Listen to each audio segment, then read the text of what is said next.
नमस्कार दोस्तों, आप सभी का स्वागत करते हैं यूकेएसएससी क्रैकर में।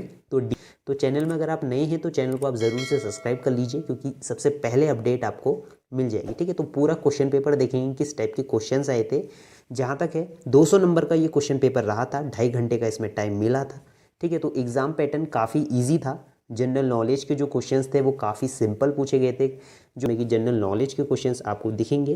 पहला प्रश्न देख लेते हैं, भारत रत्न प्राप्त करने वाला प्रथम महिला। ठीक है, प्रथम महिला कौन थी? तो काफ़ी सिंपल क्वेश्चंस इसमें पूछे गए थे। अगर आप यूकेएसएससी की तैयारी कर रहे हैं, ठीक है, ग्रुप सी की तैयारी कर रहे हैं, तो आप सभी ने ये क्वेश्चंस आराम से कर लिए होंगे। ठीक है, तो पहला प्रश्न काफ़ी ईजी था, जिसमें कि आपका इंदिरा गांधी होगा। ठीक है, तो डी क्वेश्चन इसमें बिल्कुल राइट रहेगा। सेकंड क्वेश्चन देखते हैं, निम्न में से किस राज्य में फरवरी मार्च 2022 में सामान्य विधानसभा, ठीक है, चुनाव नहीं हुआ था? तो काफ़ी सिंपल क्वेश्चन है। अभी सभी जगह चुनाव हुए थे, आपका मिजोरम में चुनाव नहीं हुआ था। तो बी इसका राइट ऑप्शन होगा। तो बी इसका आपका राइट ऑप्शन रहेगा। थर्ड क्वेश्चन देख लेते हैं, भारत का राष्ट्रीय आदेश वाक्य क्या है? ठीक है, तो नेशनल मोटो ऑफ इंडिया तो क्या रहने वाला है? सत्यमेव जयते। ठीक है, तो ये भी आपको पता होगा, सत्यमेव जयते। ए इसका राइट आंसर रहेगा। चौथा प्रश्न है, उत्तराखंड आदि गुरु शंकराचार्य की समाधि कहाँ पर स्थित है? तो ये आपकी केदारनाथ में स्थित है। ठीक है, तो उत्तराखंड के सभी कैंडिडेट्स को पता होगा कि कहाँ पे क्या है, तो ज़्यादा दिक्कत आपको नहीं होगी। फिफ्थ क्वेश्चन देख लेते हैं, pneumonia disease affected which part of human? तो निमोनिया आप सभी को पता है कि फेफड़ों में जो है पानी भर जाता है। ठीक है, तो ये आपको अफेक्ट कहाँ करती है? लंग्स में करती है। तो सी इसका आपका जो है राइट आंसर रहने वाला है। देन नेक्स्ट क्वेश्चन देख लेते हैं, Afghanistan was the part of India during the region of which of the following king? ठीक है, तो निम्न में से किस राजा के शासनकाल में अफगान भारत का अंग था? ठीक है, तो ये आप देख सकते हैं। इस प्रश्न का उत्तर आप लोग कमेंट बॉक्स में दीजिएगा। ठीक है, तो ये आपका आप बताएंगे इसका आंसर। ठीक है, तो इसका राइट आंसर आपको बताना होगा। 7 क्वेश्चन देख लेते हैं, गोल्डन एरा, ठीक है, golden age of Mughal painting was the period which of the following empire? ठीक है, तो ये आपको जहांगीर पीरियड रहेगा। ठीक है, तो इसका सी इसका जो है राइट आंसर रहने वाला है। जो स्वर्ण युग कहा गया था वो किसके शासनकाल में कहा गया था? जहांगीर के शासनकाल में कहा गया था। सिखों के अंतिम गुरु कौन थे? ठीक है, तो ये आपके गुरु गोविंद सिंह। ठीक है, तो लास्ट क्वेश्चन आप लास्ट ऑप्शन जो है इसका राइट आंसर रहेगा। डी इसका जो है राइट आंसर रहेगा। 9th क्वेश्चन देख लेते हैं, भारत आने वाले प्रथम यूरोपियन कौन थे? ठीक है, तो वास्को डिगामा थे। तो इसमें जो है वो आए थे कहाँ से? वो पुर्तगाल से आए थे। ठीक है, तो डी इसका जो है राइट आंसर रहने वाला है। 10वां प्रश्न देख लेते हैं, राजा राममोहन राय ने किस साप्ताहिक का प्रकाशन शुरू किया था? तो पहला जो है इसका राइट आंसर रहेगा संवाद कामुंदी। ठीक है, तो ए इसका राइट आंसर रहने वाला है, संवाद कामुंदी। ठीक है, तो ए इसका आपका जो है 10वें का राइट आंसर रहेगा। 11वां क्वेश्चन देख लेते हैं, विच ऑफ द फॉलोइंग है लार्जेस्ट एरिया ऑफ अंडर, ठीक है, परमानेंट फॉरेस्ट? ठीक है, तो किस राज्य में सर्वाधिक स्थायी वनों का क्षेत्रफल है? ठीक है, तो इसका जो राइट आंसर रहेगा वो डी रहने वाला है, अरुणाचल प्रदेश। ठीक है, तो डी आप जो है इसको राइट ऑप्शन में टिक कर सकते हैं। ठीक है, तो डी इसका राइट आंसर रहने वाला है। 12th क्वेश्चन देख लेते हैं, निम्नलिखित में से किस साम्राज्य की राजधानी को आगरा से दिल्ली, ठीक है, शिफ्ट किया गया था? तो देख सकते हैं आपको अकबर, जहांगीर, औरंगजेब, शाहजहां। ठीक है, तो इसका जो राइट आंसर रहेगा वो आपका सी रहेगा। औरंगजेब ने जो है अपनी राजधानी को जो है आगरा से क्या कर दिया था? दिल्ली की तरफ को शिफ्ट कर दिया था। 13वां क्वेश्चन देख लेते हैं। ठीक है, तो 13वां क्वेश्चन है, उत्तराखंड में ठीक है, सम्राट अशोक ने, ठीक है, अशोक का आप देख सकते हैं, where is the copy of empire Ashoka rock discover? तो ये आपकी जो उनने कॉपी करी थी, एक प्रति कहाँ मिली थी? ठीक है, तो उसकी शिलाओं की प्रति जो मिली थी आपको देहरादून में मिली थी, कालसी। ठीक है, तो कालसी जगह थी जो वहाँ आपको जो है उत्तराखंड में copy of emperor Ashok rocks, ठीक है, तो डिस्कवर्ड वहाँ हुई थी। ठीक है, तो आप हिंदी में एक बार अच्छे से देख लेना, तो हिंदी में आप पढ़ सकते हैं, वहाँ इसकी मिली थी। ए इसका जो है राइट आंसर रहेगा।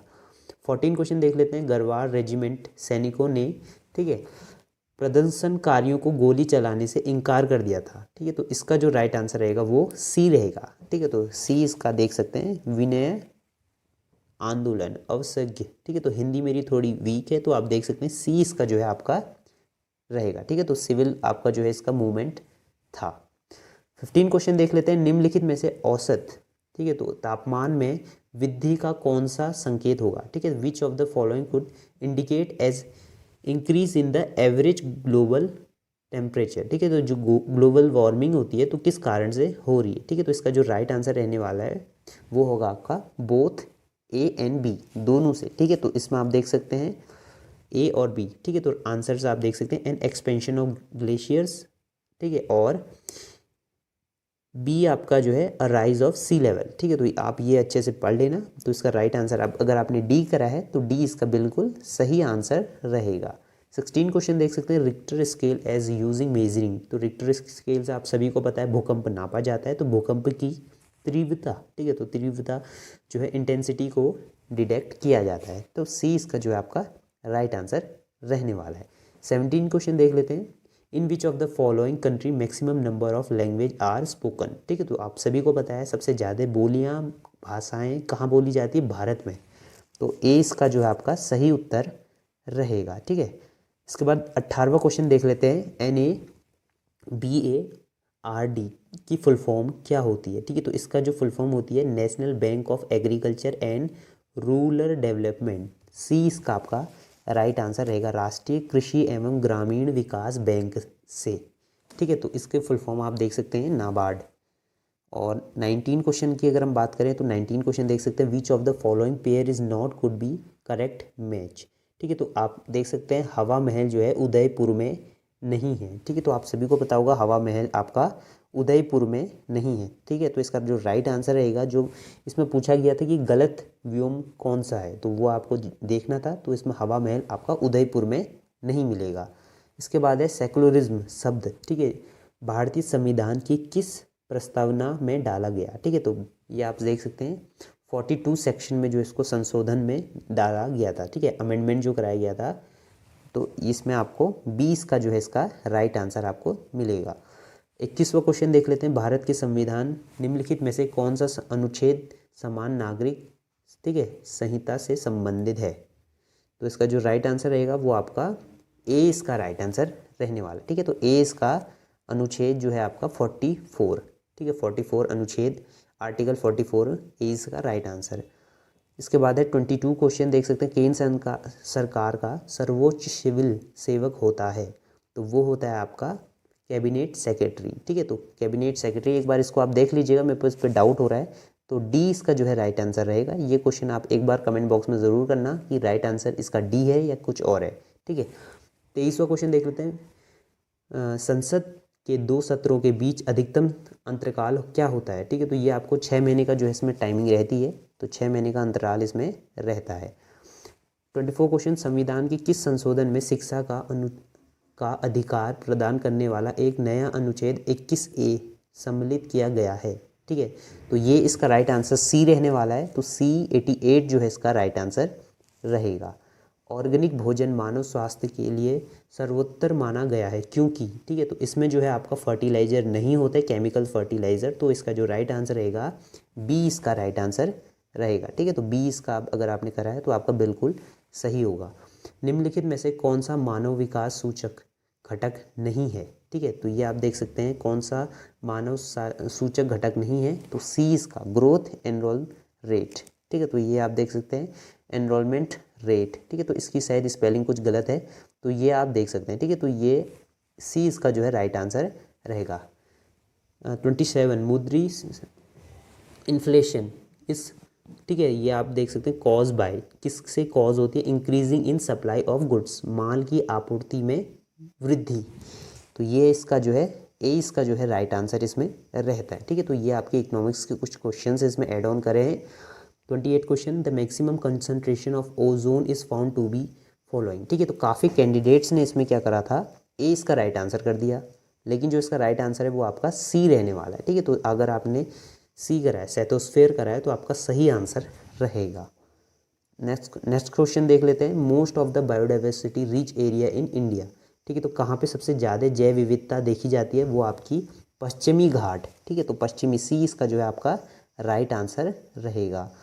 30वां क्वेश्चन, भारत की सबसे लंबी अंतर्राष्ट्रीय सीमा किस देश में है, वो है आपकी बांग्लादेश में, ठीक है। तो ये काफ़ी सिंपल क्वेश्चन इसमें पूछे जाते हैं।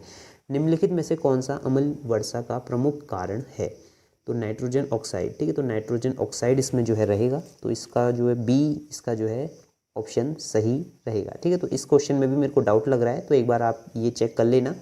ठीक है, योग दर्शन के प्रतिपादक हैं। ठीक है, तो पतंजलि जो है आपका इसके प्रतिपादक हैं। ठीक है, तो आप योगा के जो प्रतिपादक हैं आपके, डी इसका जो है राइट आंसर रहेगा। 33वां क्वेश्चन, कौन सा देश पवनों का देश कहा जाता है? ठीक है, तो डेनमार्क जो है इसका पवनों का देश कहा जाता है, तो B is a right answer.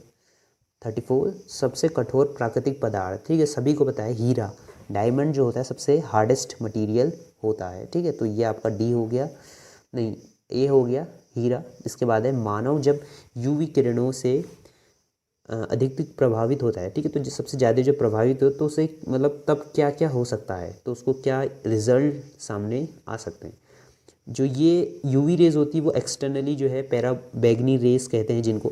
ठीक है, तो यूवी अल्ट्रावायलेट रेस, तो आपको इम्यूनिटी आपकी कम हो सकती है, डैमेज हो सकती है और स्किन डैमेज हो सकती है। ठीक है, क्योंकि ये बाहर से आपको इफेक्ट करेगा। तो आपका जो राइट आंसर रहेगा 1 और 3। ठीक है, तो सी इसका जो है राइट आंसर रहने वाला है, क्योंकि एक्सटर्नली जो है इसको इम्पैक्ट करेगी तो इम्यून सिस्टम आपका वीक हो जाएगा और आपका जो है स्किन कैंसर भी हो जाता है। ठीक है, तो ये आपका जो है राइट आंसर रहने वाला है। 36 क्वेश्चन देख लेते हैं, which of the following statement is not true. तो इसमें आपका चैटिंग इज़ ईमेल। ठीक है, तो इसमें सीधे मैं आपको आंसर बता देता हूँ, तो इसमें सीधे जो है इसका डी इसका राइट आंसर रहने वाला है। 37 थोड़ा कंफ्यूजिंग क्वेश्चन था, वर्ल्ड टीचर्स डे कब सेलिब्रेट कराया जाता है? ठीक है, तो इसका जो राइट आंसर है वो आप देख लेना। अब इंडिया के हिसाब से नहीं है, वर्ल्ड के हिसाब से है। ठीक है, वर्ल्ड टीचर्स डे कब ऑर्गेनाइज कराया जाता है? तो ये आपका है 5 अक्टूबर। ठीक है, तो इसको आप देख लेना, 5 अक्टूबर इसका जो है राइट आंसर रहने वाला है। Which of the disease is diagnose, ठीक है, बाय एलिसा टेस्ट। ठीक है, तो एक टेस्ट कहा जाता है जिसे एलिसा जांच भी कहा जाता है। तो किस रोग के लिए होता है? उस रोग का नाम है एड्स। ठीक है, ऑटो इम्यून सिस्टम जो डिजीज़ होती है उसको कहते हैं एड्स। ठीक है, तो इसका राइट आंसर आप देख सकते हैं officially the state game of Uttarakhand. तो उत्तराखंड का कौन सा स्टेट गेम कहा जाता है? इंडिया की बात करें तो हॉकी है, सभी को पता है। और अगर इसकी बात करें स्टेट की, तो उत्तराखंड का फुटबॉल जो है राष्ट्रीय खेल रहेगा। ठीक है, इसके बाद अगर कर लेते हैं, वर्ष 2024 में ओलंपिक खेल कहाँ खेला जाना है? वो आपका पेरिस में खेला जाना है। ठीक है, तो टोक्यो में आपका हो चुका है, ब्राज़ील में भी हो चुका है, अब आपका पेरिस की बारी है। तो पेरिस में आपका जो है 2024 का ओलंपिक होगा। ठीक है, ये हो गया। इसके बाद बात कर लेते हैं 41 क्वेश्चन की। ये जो बुक है विंग ऑफ फायर किसने लिखी है? ठीक है, तो इस पुस्तक के लेखक कौन थे हमारे? APJ अब्दुल कलाम। ठीक है, तो ये आप देख सकते हैं APJ अब्दुल कलाम इसका जो है राइट आंसर रहेगा। 42 क्वेश्चन देख लेते हैं, which of the Indian women hockey player is honoured by Uttarakhand Tillu Rauteli award? ठीक है, तो ये किसको मिला था? वंदना कटारिया को मिला था। ठीक है, तो सी इसका जो है आपका राइट आंसर रहेगा, वंदना कटारिया। 43 क्वेश्चन देख लेते हैं, उत्तराखंड के कितने ज़िले अंतर्राष्ट्रीय सीमा से मिलते हैं? तो 4 ज़िले जो हैं हमारे अंतर्राष्ट्रीय सीमा से मिलते हैं। तो आप लोग मैप को अच्छे से पढ़ लिया करो उत्तराखंड के। ठीक है, तो आप देख सकते हैं चंपावत और ये जितने भी ज़िले हैं साइड के वो आपके मिलते हैं अंतर्राष्ट्रीय सीमा से। 44 क्वेश्चन देख लेते हैं, उत्तराखंड का प्रथम प्रधान सभा अध्यक्ष थे? तो ये आपके प्रकाश पंत थे पहले जो है अध्यक्ष। ठीक है, तो 44 का जो है प्रकाश पंत ए इसका राइट आंसर रहेगा। अब एक करंट अफेयर का क्वेश्चन है, तो करंट अफेयर के क्वेश्चन इसमें काफ़ी कम पूछे गए थे, 1 या 2 नंबर के, मतलब 1 नंबर 2 नंबर के क्वेश्चन इसमें देखने को मिले हैं। हाल ही में यूक्रेन के युद्धग्रस्त क्षेत्र में फंसे भारतीय नागरिकों को सुरक्षित वापस के लिए लाने के लिए मतलब कौन सा अभियान चलाया गया था? ठीक है, तो एक रेस्क्यू जो है एक कैंपेन चलाया गया था, तो उस कैंपेन का नाम क्या है सीधे ये बताना है। तो ऑपरेशन गंगा के तहत इनको लाया गया था। ठीक है, तो ऑपरेशन गंगा आप देख सकते हैं, डी इसका जो है राइट आंसर रहने वाला है। 46 की बात करें तो 46 क्वेश्चन है, निम्नलिखित में से किस फसल की खेती सर्वाधिक होती है? ठीक है, तो आप देख सकते हैं सर्वाधिक गेहूं की जो है इंडिया में खेती होती है। ठीक है, तो आप देख सकते हैं और भी चीज़ें हैं, तो इनको आप अच्छे से पढ़ लीजिएगा। निम्नलिखित में से कौन सा खरीफ फसल नहीं है? तो मस्टर्ड। ठीक है, सरसों आपकी जो है इसमें खरीफ फसल नहीं है। 48 क्वेश्चन की बात कर लेते हैं, भारत की सिलिकॉन वैली, तो ये आपकी बेंगलुरु है। तो बेंगलुरु जगह जो है इसका इसका जो है राइट आंसर रहेगा। 49 क्वेश्चन की बात करें, निम्नलिखित में से बिजली का उत्पादन सबसे अधिक किससे होता है, स्रोत की बात करें, ठीक है, तो जनरेशन किससे होता है, वो आपका थर्मल पावर प्लांट, ठीक है, तो सी इसका जो है राइट आंसर रहेगा। 50 क्वेश्चन देख लेते हैं। भारत में विदेशी, ठीक है, तो ये who maintain the foreign exchange reserve in India, तो आप लोगों को पता है आरबीआई होता है, ठीक है, भारतीय रिजर्व बैंक, हिंदी में आप पढ़ लीजिए, भारतीय रिजर्व बैंक इसका जो है सही उत्तर रहेगा, ठीक है। तो हमने जीएस के सारे 50 क्वेश्चन सॉल्व कर दिए, ज़्यादातर सभी क्वेश्चन सही होंगे, तो चैनल में बने रहिए। मिलते हैं नेक्स्ट वीडियो में, तब तक के लिए बाय बाय, जय हिंद, जय भारत।